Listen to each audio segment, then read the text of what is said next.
Hey, what's going on, guys? Man, this was a heavy lift. 11 games for preseason. A lot of digging, a lot of information, but we got it done. Took me all damn day, but here we are. So let's dive into it. Before we do, though, if you appreciate this type of information, appreciate the work put into it, a thumbs up on the video, subscribe would be massively helpful. And of course, follow me on Twitter at Loughy_D, LOUGHY_D. I throw the videos on there. I throw some pics on there. Any news and updates and information I get, I'm putting on there as well. So without further ado, let's get into it. 11 games for Saturday. There's a lot, and we'll kick it off with Jacksonville and Detroit. Jacksonville laying 4 here, 39.5-point total.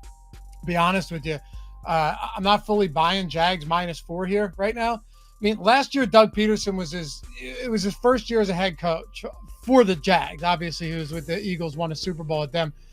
He had a second-year quarterback in Lawrence, a ton of question marks on offense. He played Lawrence a lot in week 2, and maybe that's why they're 4-point favorites here in this one. But I'm not convinced it's going to be the case on Saturday. And sometimes you got to read between the lines. Honestly, with preseason, it's all about trying to predict human behavior when it comes to these coaches. And you guys are in luck because I majored in psychology before dropping out, so I know what I'm talking about. No, but in all seriousness, think of this: like, could we be all wrong on this? Yeah, it's the preseason. But the Jags are coming off 2 days of joint practices with the Lions, where Lawrence and the starters got the majority of the work, as they should. And Lawrence played 3 drives in week 1 already. So he's at preseason week 1. He had 2 days of joint practices. Are you going to play him in week 2 as well? I mean, maybe, but these coaches treat these practices like the preseason games anyway, since we switched to 3 preseason games a while back. I mean, the Jags didn't have a joint practice until week 3 of the preseason last year, for what it's worth. And then in Detroit, Dan Campbell already said he's not playing his starters. So I think you might see Teddy Bridgewater get his first taste of opportunity with the Lions, but not that many snaps. So I think you're just going to see a lot of like backups and third stringers in this game. Could I be wrong? Yeah. Peterson hasn't told us anything yet. If you see it differently, I get it. But I think Detroit getting 4 at home looks good because I'm not convinced that Peterson does anything even remotely similar to what he did in week 2 of last year. So give me Detroit +4 here, and let's hope for a whole lot of backups in this game. Miami, 2-point dogs against Houston. You guys know how I feel about Mike McDaniel. I mean, especially in the preseason. And we got more word salad from him when he was asked by the media what he was doing with his starters this week. This is par for the course every week, every preseason. Here's a couple gems for you. He said, loosely, I would expect the starters to play in this game. On Tua, then, when he talked about Tua, he goes, I would expect to see him in the preseason, but you know me, I'm a wild card. And then he talked about how maybe some of the guys recover quicker than others, throughout the week. And then they can play, or how maybe 14 guys cramp up from dehydration and then they might not play. I don't know. Who knows with him? My guess is Tua and the starters play a little bit. Last year in week 2, Tua played 2 drives. Seems about right. That sounds like what we're getting at here. D'Amico Ryans, by the way, said that all of his players who are healthy are going to play, and that makes sense. You got a rookie coach, you got a rookie quarterback, you got a lot of question marks. All of that stuff stands out. Davis Mills and Case Keenum looked good in week 1, too, against New England. So meanwhile, on the other side, Mike White and Skylar Thompson looked like shit against the Falcons. I'm actually fine laying 2 points on the Texans here, especially since I don't expect Tua and the starters to play much, probably a couple of drives again. And don't forget that these teams did have joint practices this week, so that creates even less incentive for McDaniels with an injury-prone guy in Tua who has had multiple concussions and considered retirement. Makes sense to only play him for a couple drives and get him the hell out of there. Buffalo and Pittsburgh. Buffalo -1, 42-point total here. I don't know what to make of this game. Last year in week 2, boy, did I do some serious digging on this one. Last year in week 2, I think you guys will appreciate this. Josh Allen and the starters played 1 drive, a 6-play, 80-yard touchdown drive to be exact. It was his only preseason drive. Then in 2021, Allen didn't play until week 3, dominated, by the way, across an entire half. I think it's entirely possible that McDermott is telling the truth here when he says that his starters are going to play about 1.5 quarters. But here's the problem. I went back, did some sleuthing online, and found what McDermott said prior to that game in 2021, where Allen played 2 quarters. Some of the starters won't play, some will play. A majority will play anywhere from 1 play, and this is not a cop-out, this is what he said. I'm just trying to give you my mindset right now. 1 play to coming out of the locker room at half, either halftime there. What does he say? Coming out of the locker room at half, after halftime, there in the 3rd quarter. What does that mean? Then after last year before week 2, when Allen only played 1 drive, McDermott had said, and this is before the game, I'm not going to get into how much they'll play, but I'll just say starters will play a healthy amount, what I consider to be a healthy amount this week. Tells us absolutely nothing. So yeah, your guess is as good as mine on this one. We can generally learn a lot from past behavior with these coaches, and that's how we create an edge, right? But it's more difficult with McDermott. I'll say this though, he's 10-1 in the preseason since 2019, and 16-4 straight up. Or I'm sorry, 10-1 in the preseason since 2019, 13-6 overall, and 13-5-1 against the spread all time. But Mike Tomlin on the other side, no slouch himself, 16-4 straight up over his last 20. 38-24 overall, and 32-29-1 all time against the spread. Like, he's been good in the preseason too. Tomlin also plans on playing his starters. He already pointed that out. I usually love betting on the Bills and the Steelers in the preseason, just not when they're facing each other. That's the problem here. It's probably a pass for me. It feels gross. If anything, I'd lean over 42 here, but I'm not going to bet it. I gave you guys everything you need to know about this game. You can make the decision for yourself. I snap bet the Bills minus half a point in the first half yesterday when the news came out about the starters. But the more I look into it, the less confident I am. And I'm not going to throw that out there for you guys because if I were confident in it, I would tell you. And right now I'm not after what I've learned. Chicago +4 against Indy, 37.5 point total. Matt Eberflus already said that Fields isn't playing against the Colts. These teams held 2 days of joint practices. Again here, Fields already played in week 1, so it makes a lot of sense. Expect mostly, if not all, backups in Chicago for this one. That means PJ Walker, Tyler Bagent. I had it earlier and I forget. He's an undrafted rookie from Shepherd University, a D2 school, and he was a sensation there. And then you get Nathan Peterman, who might actually lose the QB job to this D2 sensation here from what I'm seeing, and he's played well. As for Indy, though, Shane Steichen refused to reveal any of his plans for this game. I'm recording this on Friday, just so you guys know, trying to get it out early for you. But because of joint practices, I wouldn't be surprised to see limited work for his starters, if at all. But at the same time, this is a little different. Like, you have Anthony Richardson. I think he could play. And then Gardner Minshew's the best backup in this game. 6 for 6 last game, 72 yards in week 1, was highly efficient. Still entirely possible that Richardson gets some work too. I'm going Colts -4 at home here. Kind of like the spot. I'm going under 38 as well. Also, if you like the Bears in this game, or you like Indy and you're looking for the best spot, the Bears are +5.5 on FanDuel, +4 everywhere else. Colts are -4 everywhere else. So if you're looking for the Colts, do not take them on FanDuel. I tell you this guy every time. Wildly inefficient preseason lines across certain books sometimes, or at least big discrepancies. Link in the description. I threw it down there. You click it. It'll give you my favorite sports books and other sports book promos right now. FanDuel's got a great one. DraftKings has a great one. BetMGM has a great one. You're talking free money, right? You're free money. Spread your money out across as many books as you can. Number one, get as many promos as possible. Take their money when they offer it to you. They want your business. Give it to them. But in order to do so, get the free bonuses and always shop the best lines. More than anything, get the best lines. This game, for example, you want that -4 on Indy. You don't want 5.5. If you like Chicago, you want 4 or 5.5. You don't want 4. Make sure on every book, I threw my favorites in that link. Click it. It'll take you right there. Sign up, get your deposit bonus, and shop all the best lines. Tampa Bay +3.5 against the Jets, or in New York or New Jersey, 37-point total. I will say, I think this might be my favorite bet for Saturday. I like the spot for the Jets at -3.5, so I'll keep it short. Aaron Rodgers isn't playing, and Robert Saleh already said that this will be a very similar game plan to last week when the Jets mopped the floor with the Panthers 27-0. Zach Wilson's looked good in the preseason. Maybe being under the tutelage of Aaron Rodgers has made a difference.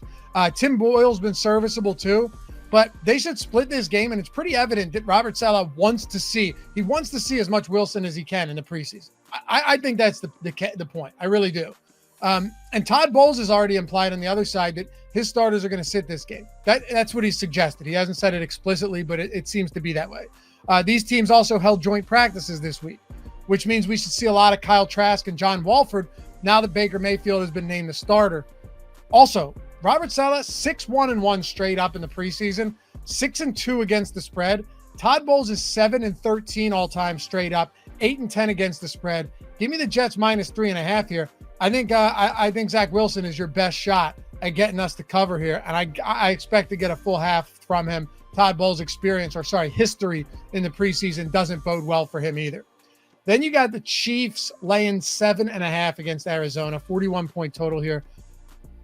So listen to what Andy Reid said, and I quote, "As far as playing time goes for the coming game, the ones will go out for a half. The ones, like the starters, will go out for a half. Then we'll mix in the 2s and the 3s in the third quarter. Obviously, there are some things happening during the games. This is the best part. Don't hold me accountable if we pull people out whenever." Gotta love Big Rev, man. Last week, though, Reid said the starters would play a quarter. We sniffed that out from a mile away on this one. We knew it wasn't going to happen. We laid the points with the Saints. May have gotten a little lucky at the end of that game, but at the same time, we were spot on in the first half. We go, all right, Mahomes has only played one drive in all of these games. He's only getting the drive here, and he did. The Saints starters play, then Winston comes in. They go up 17-0 in a preseason game, and then all the backups come in. You think you're just coasting. But then Buechele came in, took the Chiefs back, 24 unanswered points. Thank God. I mean, the football gods were shining down upon us. They're saying, you guys deserve this win. Obviously, you deserve this win. You read it perfectly. You don't deserve to lose this. I stopped watching it. I went out. I started cleaning my car. Come back to all these messages in our chalkboard, which is free, by the way. Link in the description. Awesome community. All the picks are free. Everything's entirely free forever. Join us for the NFL season. It's an app like Discord, except it's only for betting. All the box scores are in there. It's awesome. Anyway, I come back to all these messages going, hey, we got it. We got that covered. But my point is, like, Andy Reid is somewhat predictable in that he's so unpredictable. This week's more interesting, though, because week 2 of last year, Mahomes and the starters played a good amount. They 2 long touchdown drives played into the second quarter. And in 2021, Mahomes played 1.5 quarters as well. I think 1.5 quarters makes sense for Mahomes. Unless they get like 2 quick touchdown drives in the first quarter, then he's coming out. But that's fine, especially if we're laying the points on Kansas City. Take a 14-point lead. As long as they don't implode like the second and thirds for the Saints did last week, we'd be good. I think 1.5 quarters here. And Jonathan Gannon hasn't revealed his plans yet for the Cardinals. But even if the starters play a little bit, it's still a huge advantage for the Chiefs early on. Blaine Gabbert, Shane Buechele, he played well last game. Chris Oladokun should mix in as well. For Arizona, maybe we see a little Colt McCoy. I don't know. Then we'll get Clayton Tune, David Blau. Give me Chiefs -7.5. It's a lot of points. I get it, but give me Chiefs here. New England +2.5 at Green Bay, 36.5 point total in this game. Just a reminder, again, I'm making this on Friday for Saturday's games. I say this because Belichick hasn't told us anything. He said he might know on Friday night and let the media know, but that's probably unlikely too. Problem with this is that even though the starters played in week 2 last season, they didn't have joint practices, and their joint practices were week 3 in 2022. They held joint practices against the Packers last week, and apparently the offense had a couple of really good days. So, I mean, it makes sense that you don't see a lot of starters, if at all. Same goes for Matt LaFleur, who hasn't said anything about who he's going to start. Packers held joint practices last week too, and this week. Jordan Love already played in week 1. So, I know that there's a lot he needs to learn about Love, but 2 joint practices, also playing in week 1, and then playing a lot in week 2 seems unlikely. I'd say if he does play, it's like 1 or 2 drives. We have 11 games today. I probably just fade this one. If I have to, I'll take Patriots +2.5, and that's because LaFleur's 4-7 against the spread. 4-7 straight up in the preseason. Belichick's had a little bit more success in that respect than he has, but not a game I like. Don't feel like we have to take shots on games when there's so many to choose from. Tennessee -2.5 against Minnesota, 37.5 point total. Both the Titans and Vikings, they held joint practices this week together. And this was actually something that Kevin O'Connell, he hit up Mike Vrabel, called him earlier in the summer or spring probably to set up joint practices because he thought it was a perfect fit and that the front seven for the Vikings Titans could really challenge the Vikings. So I don't expect O'Connell or Vrabel to play their starters, particularly not quarterbacks. Cousins, definitely not Tannehill. He has never played Tannehill since he became the starter. O'Connell's 0-4 straight up in the preseason. He's also 0-4 against the spread. Vrabel's 6-9 straight up, 5-8-2 against the spread. So we're likely just going to have a bunch of reserves in this game. Quarterback matchups of Nick Mullins, Jaron Hall versus Malik Willis and Will Levis. Although it sounds like there's a chance that Levis doesn't play because he had a lower body injury, left Thursday's practice. And it already sounded like there's a real quarterback battle for that backup spot that Willis was pulling ahead of. So if Levis doesn't play, it's not going to be like, oh, we'll have to throw Tannehill in there. You're probably just getting the entire game from Malik Willis. I'd lean the Titans -2.5 here, really just because, look, it's a mess on both sides, a bunch of reserves, really just because LaFleur in his, short history O'Connell in his short history in the preseason has been terrible. But I like under 37, a decent amount here, because I don't expect to see really any significant starters that are going to move the needle as far as good quarterback play goes. Then you have Denver -4 against San Francisco, 39.5 point total. Peyton said on Thursday he expects the starters to play anywhere from 20 to 24 snaps. No joint practices this week for either team. It seems like Peyton is clearly trying to iron some things out with this offense, right? I mean, they were downright putrid under Nathaniel Hackett last season. Russell Wilson had his worst year as a pro. Wilson played 1.5 quarters last week, exactly 20 snaps. And while he ended the day on a touchdown drive, it wasn't the best performance. Like, they didn't protect him well. He was underwhelming against an inferior Arizona team. We should get Jared Stidham and Ben DiNucci once Wilson's out of this one too. And then for Kyle Shanahan's 49ers, he said that Brock Purdy and the starters could play a drive. He's mulling it over.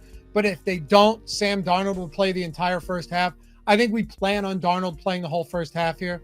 That means we're going to get Trey Lance and Brandon Allen in the second half, maybe an entire second half for Lance. I mean, he threw a touchdown last game, but if you watch that, he was not good. Took 4 sacks, some of which were his own fault, threw 2 balls that should have been intercepted, and one of them was the touchdown. So it's not even like the touchdown was a quality play. No, it's a terrible pass and a lucky reception in the end zone off a tip ball from the defense. So he's ahead of Darnold on the official depth chart right now, but I think that Darnold, especially starting this game, I think Darnold passes him and Trey Lance becomes the 3. They don't have any more time to just see what they have in Trey Lance. So I'm not taking a side on this one, but I do think 39.5 is a little bit high, especially considering what we're looking at. And the fact that the Broncos offense didn't even look good last week. Lance struggled. Sam Darnold. He's a fine backup, but he is what he is. 39.5 is a big number for me. Let me go under on this one instead of taking a side. I don't like either side on this game all that much because Wilson struggled and Sam Darnold could be decent. You know what I mean? Across a whole half against some reserves. But the Broncos defense being out there for a bit and some decent enough, there's depth in the San Francisco team. I know they got spanked last week, but just looking at both of these defenses and the depth, I think the under is probably the good play here. Raiders and the LA Rams. These teams also, Rams, by the way, 3.5 point dogs, 39.5 point total. Another joint practice this week, so we should expect a bunch of Aiden O'Connell, who played well last week, Chase Garbers for Vegas, maybe some Brian Hoyer. And although McVay did actually stay true to his word in some sense, playing more guys than he normally would in the preseason in week 1, it was mostly on defense. The offense, you didn't really see any names that were noteworthy here. Stetson Bennett played 88% of the snaps, which is not surprising because McVay loves playing one quarterback a ton in the preseason. I don't really have much to say on this game. It's tough with the coaches like McDaniels and McVay because they never give us anything before the games. And if they do, it's kind of just very vague. McDaniels is 5-0 straight up in the preseason, though. 5-0 against the spread since he became the head coach for the Raiders. I'm not including previous seasons as a head coach of the Broncos. So that's something, right? I would honestly say we ride with that on Saturday. McVay, 7-12 straight up, 9-10 against the spread. McDaniels hasn't lost a game, hasn't not covered a spread with the Raiders, and he's 3.5-point favorite here. I'll take McVay's, I'll take McDaniels. I'll take his Raiders, especially because O'Connell looked pretty damn good last week. Let's go Raiders -3.5. All right, and we wrap it up with Dallas. They're +7 at Seattle, 40.5-point total. Doesn't look like we're going to see Dak Prescott or Geno Smith. Smith said he wants to play in this game, but I don't think it's going to happen. It might, and if it does, you like him even more. Seahawks are 7-point favorites, so that's a big number. It's a lot of points. I'm guessing we're going to see a lot of Drew Lock again, and then some Holton Aller, but he probably just plays a ton in week 3 is what I would expect. And then Drew Lock doesn't play much in week 3, if at all. Maybe Holton Allers plays all of week 3. Realistically, though, laying 7 points on the Seahawks, it's a lot, even if Lock's a good backup. This sounds crazy, right? But I actually like the over in this one. I wouldn't be surprised to see this be a high-scoring game. And both of these teams, even when they don't run their starters out there, even McCarthy and Pete Carroll's teams have put up some really high-scoring games recently in the preseason. So give me the over on 40 in this game. I'm going to stay away from the spread. And that'll do it. Thanks, guys. A lot of games, a lot of work goes into this. Hit that thumbs up, subscribe. I'll see you over there on Twitter, or the X, I should say, at Loughy_D, LOUGHY_D. If you made it through this one all the way, that's great. And remember, all the best promos, all the best free money opportunities, and best line shopping opportunities in that link in the description and in the pinned comment. We'll see you back here tomorrow. One game on Sunday. Have a great weekend, guys. Peace.